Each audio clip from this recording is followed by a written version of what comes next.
sa ating lahat mga kapatid. Kumusta po kayo? Kumusta po ang inyong buhay? Meron ba kayong mga pagsubok ngayon na pinagdadaanan sa inyong buhay na kung saan ay nagpapahina sa inyo? Kayo ba ngayon ay dumaranas ng kabalisahan, kalungkutan?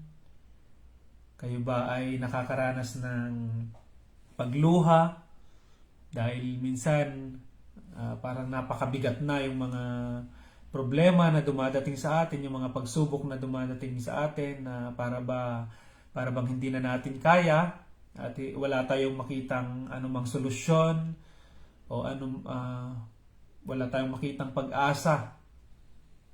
At sa oras na ito ay merong binabanggit sa atin yung banal na kasulatan sa John chapter 14 verse 1. Ang sabi niya doon ay huwag kayong mabalisa, sabi ng Panginoong Yesus.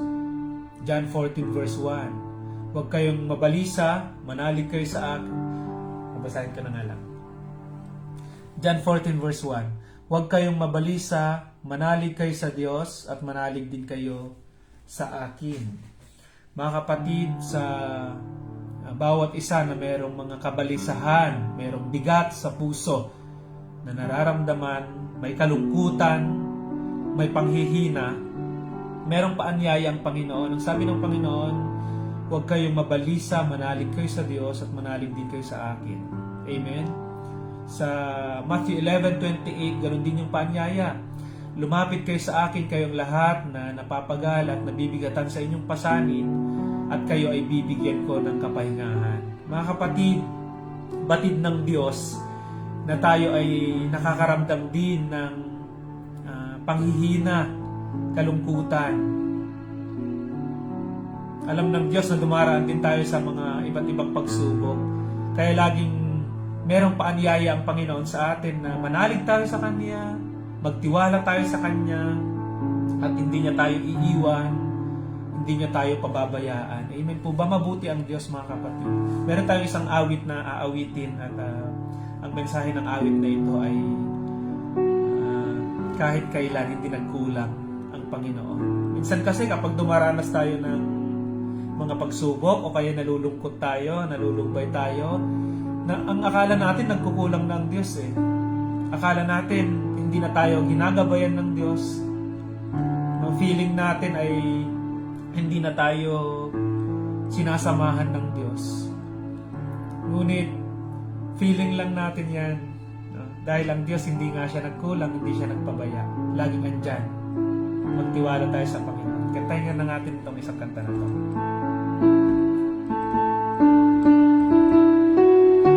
Amen. Damahin natin yung presensya ng Panginoon.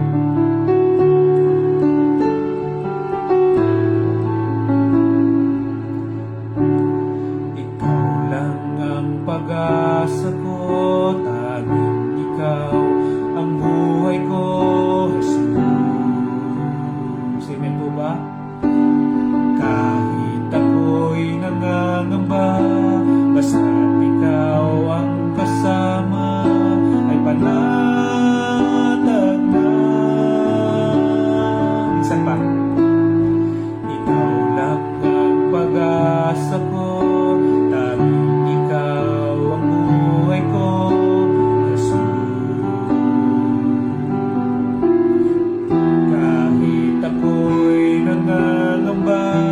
basta't ikaw ang kasama, ay panatag na.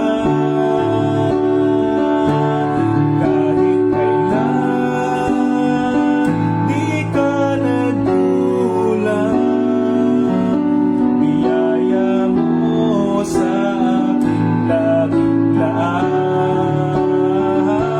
Pag-ibig mo sa aking walang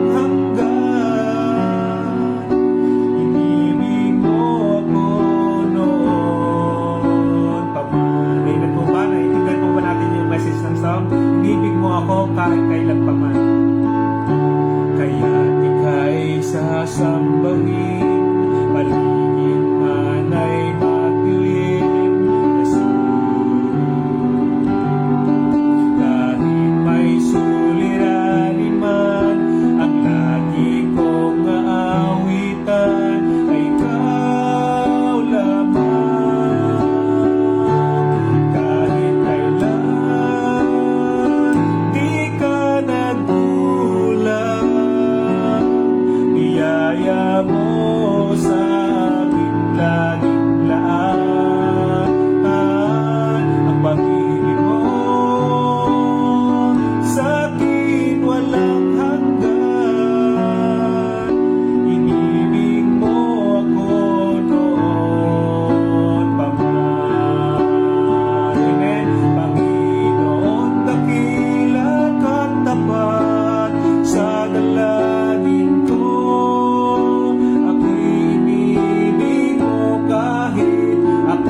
tapat sa dalangin ko.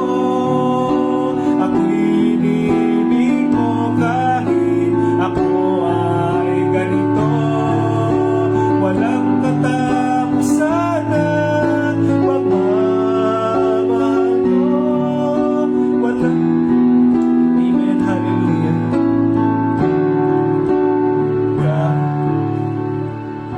Kahit kailan di ka nagkulang, biyaya mo sa aking laging laan.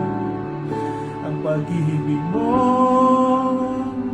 sa akin walang hanggan. Inibig mo ako noon pa man. Purihin ang Panginoon. Hallelujah. Hallelujah. Minsan iniisip natin na ang Panginoon ay nagkukulang. Ngunit kung aalalahanin lang natin yung sakripisyo ng ating Panginoon, ay pinakita niya na mahal ka niya at hindi ka niya iiwan, hindi ka niya pababayaan. Maaalala natin na hindi siya nagkulang sa atin dahil lahat ay binigay niya sa atin maging ang kanyang buhay. Hallelujah. Purihin ang Diyos. Dakilang Diyos na makapangyarihan sa lahat, maibigin, at kayo po ang gumagabay, nagpapala sa amin sa umagang ito. Pinapasalamatan ka namin for the things you have done in our life. You never leave us nor forsake us, O God. Sa panahon na kami po ay nababalisa, laging andun yung paanyaya mo, Panginoon, na lumapit kami sa inyo, magtiwala kami sa inyo ng buong puso, at huwag kaming manangan sa sarili naming kakayahan. Turuan nyo kami, Panginoon, to appreciate the good things we have in life, that every situation in life, there is a purpose, and there is a promise. Thank you so much, O God, for all the things you've done in our life. You died on the cross, O God, for us, for the sake of us. Salamat, Panginoon. Salamat sa mga kapatid ko na kasama ko ngayon na mag-aaral ng inyong mga salita, Panginoon. Pagpalain niyo sila, buksan niyo ang kanilang mga puso, kanilang mga isip, Panginoon, upang malaman namin, mabatid namin, Panginoon, ang inyong nais na sabihin sa umagang ito. In Jesus' name we pray. Amen and amen. Purihin po ang Panginoon at tunay nga na hindi nagkukula ang Panginoon. Good morning sa aking kaibigan at mga kapatid na nanonood ngayon. Sister Eloisa, salamat sa iyong pakikinig at kay Ate Shirley Salcedo, kapatid na Jess, salamat sa inyong mga buhay at sa bawat isa pa na makikinig dito. Alam nyo, may binabanggit dito sa Romans chapter 5. Romans chapter 5 verse simulan natin sa 5. Hindi tayo, Romans chapter 5 verse 5 hanggang sa sumusunod. Hindi tayo nabibigo sa ating pag-asa, sapagkat ang pag-ibig ng Diyos ay ibinuhos sa ating mga puso sa pamamagitan ng Espiritu Santo, na ipinagkaloob sa atin. Sapagkat noong tayo'y mahihina pa, namatay si Kristo sa takdang panahon para sa mga makasalanan. Mahirap mangyaring ialay ninuman ang kanyang buhay alang-alang sa isang taong matuwid, bagamat maaaring may mga has na gumawa nito alang-alang sa isang mabuting tao. Ngunit, tingnan niyo po ito, ngunit ipinadama ng Diyos ang kanyang pag-ibig sa atin nang mamatay si Kristo para sa atin noong tayo'y makasalanan pa. Kita niyo yung pag-ibig ng Panginoon doon, na namatay siya noong tayo ay makasalanan pa. Sabi niya dyan, oo, maaaring merong isang tao na maglakas ng loob na ialay yung kanyang buhay para sa isang mabuting tao. No? Isang mabuting tao. Pero yung mag-aalay ka ng buhay mo para sa hindi naman karapat-dapat, isang tao na makasalanan, isang tao na hindi pumapansin sa Diyos, hindi yun madaling gawin. No? At tayo po yung itinuring noon na makasalanan. Itinuring tayo na hindi karapat-dapat sa Panginoon, sa paningin ng Panginoon. No? Romans 3:23. Hindi tayo karapat-dapat sa paningin ng Diyos. Ngunit, sa kagandahang loob ng Panginoon, ay inialay niya yung kanyang buhay para sa atin. At ang maganda pa niyan, meron pa yan sa John chapter 15. Meron pang maganda dyan.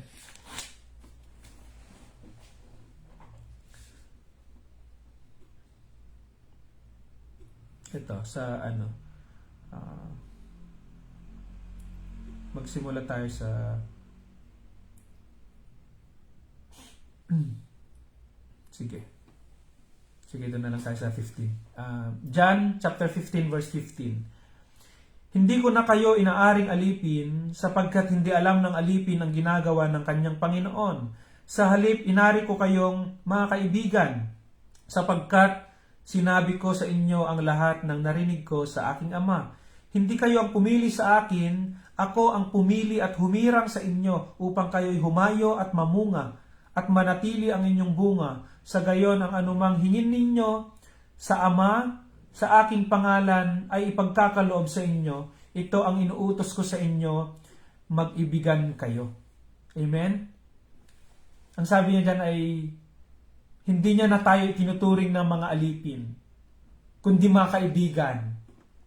Minsan, kapag tayo ay merong mga pinagdadaanan sa buhay, may problema tayo, may pagsubok tayo, o kaya may kabigatan sa atin, kadalasan yan sa kaibigan tayo lumalapit. Amen? Sa kaibigan tayo lumalapit at nagsasabi tayo, ito yung aking pinagdadaanan ngayon, friend, tulungan mo naman ako, friend, ay pag-pray mo naman ako. At ang sabi ng Panginoon ay, itinuturing ko na kayong mga kaibigan. Ibig sabihin, tayo na mga dating mga makasalanan, ay pwede na tayong lumapit sa ating Panginoong Hesus, magsabi sa Kanya, at siya yung ating kaibigan. No? Jeremiah chapter 33 verse 3. No? Tumawag kayo sa akin at ako'y sasagot. Amen? Ano yan? Hindi siya tulad ng mga load na kung saan ay nauubos, no? Uubos yung data. Noong unang panahon, yung gamit pa natin yung mga 3310, ganyan 3315 na mga cellphone. At kapag ka nagchat-chat kang ganyan, bigla na lang magsasabi na check operator service. Wala ka ng load at hindi ka na pwedeng tumawag. Pero ang kagandahan sa Panginoon ay anytime na pwede tayong tumawag sa Kanya. Puntahan pa nga natin yung isa pa, Santiago chapter 1. Maganda rin yun. Santiago chapter 1. Ito, verse 2. Santiago chapter 1 verse 2. Mga kapatid, magalak kayo kapag kayo dumaranas ng iba't ibang pagsubok, sapagkat alam ninyo na lalong magiging matatag ang inyong pananampalataya matapos ninyong mapagtagumpayan ang pagsubok na iyan. Amen. Ipinapahintulot din yung pagsubok na dumating sa atin para sa ganon ay maging matatag tayo sa ating pananampalataya. No? Ayaw ng Diyos na lagi na lang na gusto mo ay, alam mo, yung baby ka na lang lagi, yung pinapagatas ka, kapag ka umiiyak ka, pinapatahan ka. No? Ganon ang baby eh. Ang Panginoon ayaw niya na lagi tayong baby. Ang gusto ng Panginoon ay maging matatag rin tayo sa pananampalataya upang pag may mga tao na lumalapit din sa atin na para silang mga baby, ay kaya na rin nating mag-alaga. Kaya rin na nating magpalakas ng loob. Amen po ba? Salamat sa mga nanay. Happy Mother's Month sa lahat ng mga nanay out there.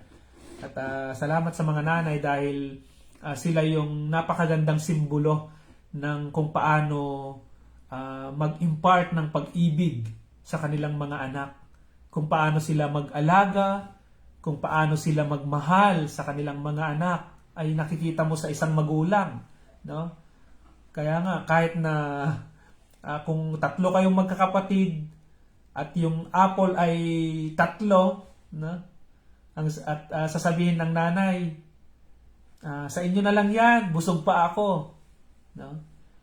Laging andun yung pagmamalasakit at pagmamahal ng isang ina. Ganon ka-matured ang isang nanay na naiisip niya yung pangangailangan ng kanyang mga anak. At inaasahan din na magpakananay tayong lahat. No? Na kung saan ay kaya nating ipagmalasakit yung kapakanan din ng iba. Think of others' sake. Yan. Kaya saludo tayo sa lahat ng mga nanay all over the world. Saan man kayo ay sinasaluduhan namin kayo, mga nanay. Verse 4, dapat kayong magpakatatag hanggang wakas upang kayo'y maging ganap at walang pagkukulang. Verse 5, ngunit kung kulang ng karunungan ang sino man sa inyo, humingi siya sa Diyos at siya'y bibigyan, sapagkat ang Diyos ay saganang magbigay at di nanunumbat. No, yan yung Diyos natin, saganang magbigay at hindi siya nanunumbat. Subalit ang humihingi dapat manalig at huwag mag-alinlangan, sapagkat ang nag-aalinlangan ay parang alon sa dagat na itinataboy ng hangin kahit saan man. O, nakapunta na kayo sa dagat, yung alon, no, na kapag may hangin, itinatapon siya. Yung alon ay nadadala ng hangin. 7. Huwag umasang tumanggap ng anuman mula sa Panginoon ang taong pabago-bago ang isip at di alam kung ano ang talagang ibig. No? Kaya mahalaga din na kung ano yung prayer natin sa Panginoon, at kapag tayo naman ay nananalangin, kaakibat naman nito yung pagtitiwala. Amen? Na kapag nanalangin ka, Lord, alam ko na dumaraan man ako ngayon sa pagsubok na ito, malalagpasan ko rin ito, Panginoon, at makikita ko rin yung magandang plano mo kung bakit ipinahintulot mo ang pagsubok na ito sa akin. No? Yung mga ganong pananampalataya. Huwag yung, Lord, pwede mo bang ipagkaloob sa amin ito? Pero paano, Lord? No? Minsan nagtatanong pa tayo Alam mo yung may pag-aalinlangan, kapag humingi ka sa nanay mo, halimbawa, Nay, pwede bang pahingi ng 100? Kaya lang, may pera ka ba? Kaya lang, kaya mo bang ibigay? O kaya, Nay, mag-aaral ako sa college. Ang kursong kukunin ko ay ito, at ang mag-aaral ako doon sa ano ba yung mga school dyan sa Pinas, mga Santo Tomas. At minsan ay, kaya lang, wala, mahirap lang tayo Minsan ay andun yung pag-aalinlangan kapag tayo ay humihiling sa ating mga magulang. No? Dahil nakikita natin yung kanilang kalalagayan din. Pero kung kapag kaalam mo na yung magulang mo ay kayang-kaya niyang ibigay yung iyong hinihiling, ay lakas loob ka sa kanya na magsasabi. No? Kung ano yung iyong kagustuhan at iyong kahilingan para sa ikabubuti mo rin. At itong nanay naman na magbibigay sa iyo, alam niya naman kung ano yung mas nakakabuti sa iyo. At magkakaroon ka ng tiwala sa iyong nanay, una, dahil kaya niyang ibigay yung iyong hihilingin. Nakikita mo yon. Pangalawa ay alam niya yung mas nakakabuti sa iyo. Ganun po ang Diyos. Ang Diyos ay makapangyarihan. Ang Diyos ay lumikha ng lahat ng bagay sa mundong ito. Out of alabok, no? Out of the dust, ay create niya ang isang tao. Hiningahan niya. No? At nagkaroon ng buhay. At tayo yun. Binibigyan tayo ng Diyos ng buhay. We have the breath of God. Amen? Ang Diyos ay mapagmahal, mapagkalinga, na sa panahon na kailangan natin siya, ay andyan siya. Amen? Ang Diyos ay gumagabay sa atin. Ang Diyos ang nagpro-provide. Jehovah Jireh, God will provide. Amen? Yung nakikita mo dyan, yung mga punong kahoy, yung mga animals, no? Lahat yan, nilikha yan ng Diyos. Ba't ko sinasabi yon? Gusto kong malaman ninyo at maalala ninyo, mga kapatid, that our God, whom we serve, is a loving God. Kung paano magmahal ang isang ina sa kanyang anak, ganon din ang Diyos. Alam niyo, ang nanay, kapag may kaaway yung anak niya sa school, No, masama yung ano niya. Kapag nasasaktan, halimbawa, sinuntok yung anak, nasasaktan yung magulang. Kulang na lang sumugod yan sa school. At meron nga mga sumusugod sa school. Gusto nilang patulan yung yung mga nanakit sa anak nila eh. Inaawat na lang ng teacher, ay nay, ayusin na lang po natin. Bakit ganun na lang yung damdamin ng isang ina sa kanyang anak pag nasasaktan yung anak niya? Dahil mahal niya eh. Ipinagmamalasakit niya yung kanyang anak. Ganon din ang Diyos. Kapag ka ikaw ay nasasaktan, ay nakikita yun ng Diyos at laging concern ang Diyos sa buhay ng isang tao. Alam niyo nung nilikha ng Diyos yung buong mundo, 'di ba? Bago niya nilikha yung buong mundo, no, yung bago niya nilikha. Nung nililikha niya ang buong mundo, ngunit bago niya nilikha yung tao, alam niyo ang ginawa niya muna? Lumikha muna siya ng kalalagyan ng mga tao. Lumikha muna siya ng isang lugar, inihanda muna ng Diyos yung lugar para sa ganun ay kapag create niya yung tao ay dadalhin niya doon. At nung nilikha ng Diyos yung tao, nilagay niya sa Garden of Eden. No, at doon may maraming punong kahoy, lahat ng mga gusto nilang kainin, mga masasarap na mga prutas, ibig sabihin napaka-fresh na mga prutas. Yung mga hinahanap natin, yung mga crave natin na kainin ng mga fruits, ay andoon na siya. No? Wala ka nang hahanapin pang iba. Sabi nga, ang galing, At anong nilikha ng Panginoon si Adan, alam niyo, nakita niyo ulit? Sabi ng Diyos, hindi maganda na mag-isa ang tao. Kaya lumikha pa siya ng isa, out of sa ribs naman. No? Sa ribs ni Adan, lumikha siya ng isang babae upang sa ganun ay maging katuwang nitong lalaki. At doon nalubos yung kanyang kagalakan. Kaya naging masaya yung lalaki. No? Kaya kung wala yung mga babae, ay malungkot yung lalaki. Kaya sa mga lalaki dyan, na may mga asawa, mahalin yung maigi yung inyong mga asawa. No? Yung ating mga asawa. Lagi natin, sa mga katulad ko ng AFW, lagi natin silang tawagan, ipanalangin. At mahalin natin sila. Huwag natin silang sasaktan. No, dahil sila ay mga regalo ng Diyos sa atin. Yung mga asawang babae ay regalo sila ng Diyos sa atin na kung saan ay nalulubos yung ating kagalakan. At sila yung mga picture ng pag-ibig ng Panginoon. Amen po ba? At balikan ko yon. Ang Panginoon ay siya yung gumagabay sa atin. Siya yung nagpro-provide sa atin, mga kapatid. Hindi nagkukulang ang Panginoon. No? Mahal na mahal ka ng ating pong Panginoon. Kaya salamat sa Diyos sa kanyang kabutihan sa atin. Puntahan pa natin sa 1 John 3:16. Sa pangmagandang bagay. 1 John chapter 3 verse 16. Dito natin nakikilala ang tunay na pag-ibig, inialay ni Kristo ang kanyang buhay dahil sa atin. Dapat din nating ialay ang ating buhay dahil sa mga kapatid, no? Kaya kapag nakita ng sino man may kaya sa buhay ang kanyang kapatid na nangangailangan at hindi niya ito tinutulungan, paano niyang masasabing siya'y umiibig sa Diyos? Mga anak, huwag tayong umibig sa pamamagitan ng salita o wika lamang, ipakita natin ang tunay na pag-ibig sa pamamagitan ng gawa. No? Ipakita natin, kaya yung mga nanay, makikita mo yung sa pamamagitan ng gawa nila, ipinapakita nila yung kanilang pag-ibig. Dati nga mayroon pa ako nakitang picture yung manok, yung nanay na manok, at ang lakas ng ulan, at ang ginawa niya ay yung pakpak niya ay tinakluban niya yung kanyang mga anak, at habang malakas yung ulan, nakataklob yung nanay, nababasa yung nanay, pero yung mga anak niya, mga sisiw ay nandoon sila sa loob ng pakpak at safe sila doon. No? At ganun magmahal, yun yung picture ng pagmamahal ng isang ina. Lagi nating tatandaan, mga kapatid, na mahal tayo ng Diyos.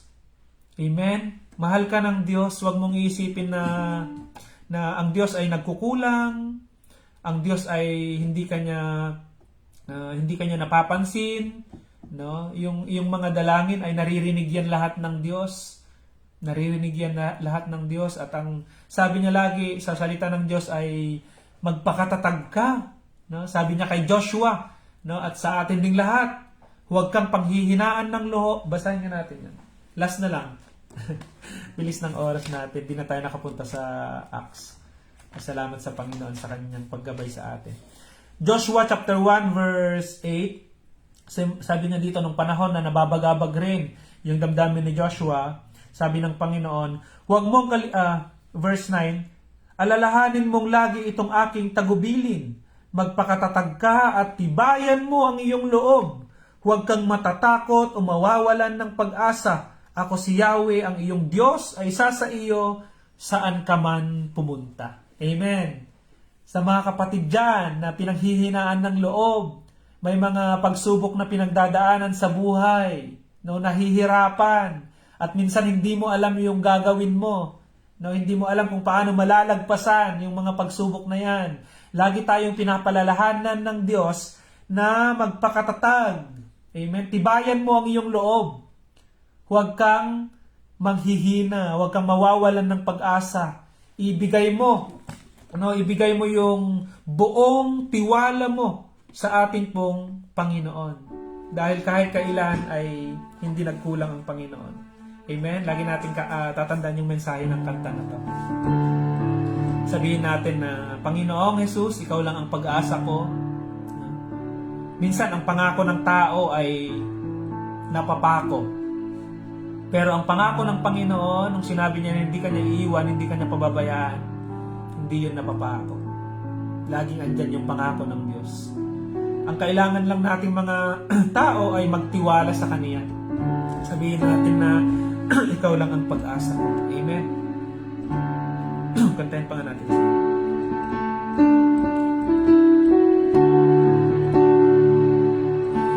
Ikaw lang ang pag-asa ko, ikaw ang buhay ko, Jesus.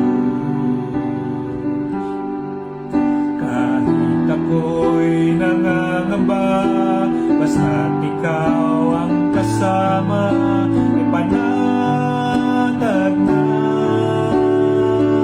Kaya sasambay, kaya di ka'y sasambahin, paligid man ay magdilim, Jesus.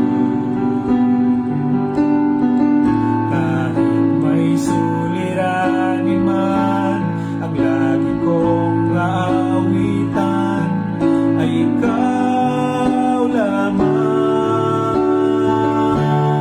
Kahit kailan di ka nagkulang, biyaya mo sa aking laging laan. Pag-ibig mo sa akin walang hanggan, inibig mo ako noon paman. Amen. Inibig tayo ng Panginoon noon paman. Tayo po ay manalangin.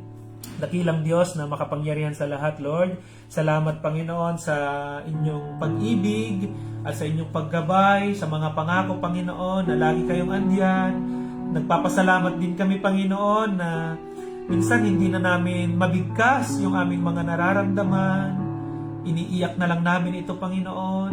Lalo na yung mga nanay, Panginoon, na sila yung nakakakita ng mga pangangailangan sa kanilang mga anak, pangangailangan sa loob ng bahay, at minsan ay nababagabag sila, Panginoon, minsan ay nababalisa rin sila, minsan ay nalulungkot rin sila, Panginoon. Hindi nila alam kung saan kukuha ng pang-allowance ng kanilang anak, pangkain, Panginoon. At minsan sila yung una na nag-iisip ng mga bagay na ito.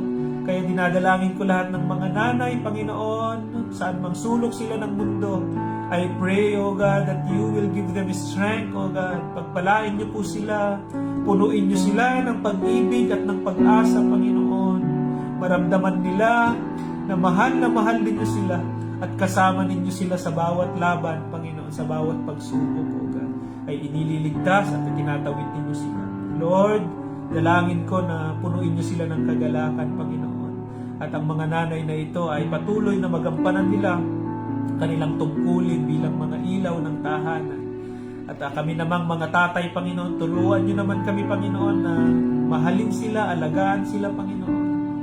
At kaming mga anak, Panginoon, sa mga magulang. Tulungan nyo kami na irespeto sila, Panginoon, na iparamdam din yung pagmamahal sa kanila. Pagpalain nyo, Panginoon, ang mga nanay na ito at ma-enjoy din nila ang buwan na ito. This is their month, O God, to celebrate the Mother's Day, Mother's Month celebration. Pagpalain nyo sila at gabayan, Panginoon. Salamat, Panginoon, sa kabutihan ninyo. Salamat dahil kayo po ay ang aming magulang na hindi nagpapabaya, hindi nang iiwan sa amin at laging nandyan, Panginoon. Salamat. Purihin ka, O Diyos, ngayon at magpakailanman. In Jesus' name we pray. Amen and amen. Praise the Lord. Happy Mother's Month sa bawat isa. Salamat at yan, kasama din natin ngayon si Ma'am Lina. Ma'am Lina Ramos. Lagi akong nakikikapi noon dyan sa bahay nila. Kahit umaga nang bubulabog. At kapatid na Elisor, salamat sa iyong pakikisa. Kay Eloisa, kay Ate Shirley, kay kapatid na Jess, sa aking asawa, kay Lovely Gem Tamani, at kay Ate Shirley, sa iba pa na makakapanood pa ng video na ito. Salamat at lagi tayong magsama-sama every morning, mga kapatid, 6:30 in the morning, at lagi kayong pagpalain at gabayan ng Panginoon. Ang Diyos ang sumainyo, sumagana ang pag-ibig, no? Ang pag-ibig ng ating Panginoon sa mga sa inyo. Alam ko nababalisa rin kayo, nakakaramdam din kayo ng mga pagsubok, ngunit laging paalala ng Panginoon, magtiwala tayo sa Panginoon, huwag tayong magtiwala sa sarili natin, mga kapatid. Dahil kapag tumingin tayo sa sarili natin, talagang manghihina tayo, no? At sa Panginoon tayo lagi magtiwala. Hello po, Ma'am Lina. Bye-bye po, God bless, at see you bukas po, 6:30 in the morning. Bye-bye.